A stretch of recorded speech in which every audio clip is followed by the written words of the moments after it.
O nga, ganito oh. Ganito. Amay, abot mo na yan. Wala ka kasi makuha pag higa mo. Meron daw. Ay, kaya ko ang ano. Huwag mo ibuhos. Tingi.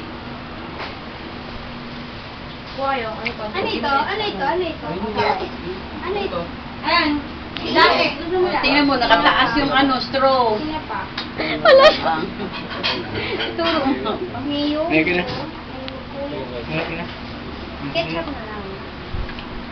Huwag mo itaas.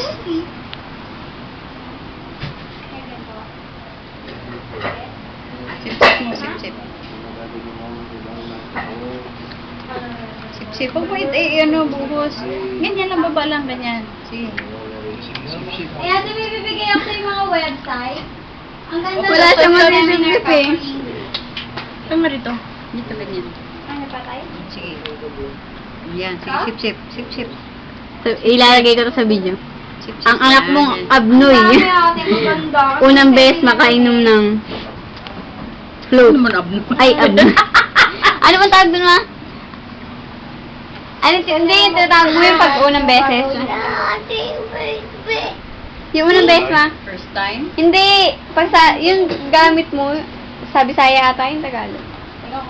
Hindi naman, no? At pero ano ba yung ginagamit ni mamang word kapag yung unang beses tapos hindi marunong? Manol. Manol. Ilonggo yun. Ilonggo ba yun? Ignorante. Ah. Manol. Kala ko si Bisaya yun. Ang anak mong Manol sa float. Please. Please. Float ba yan? Hindi. Please. Please.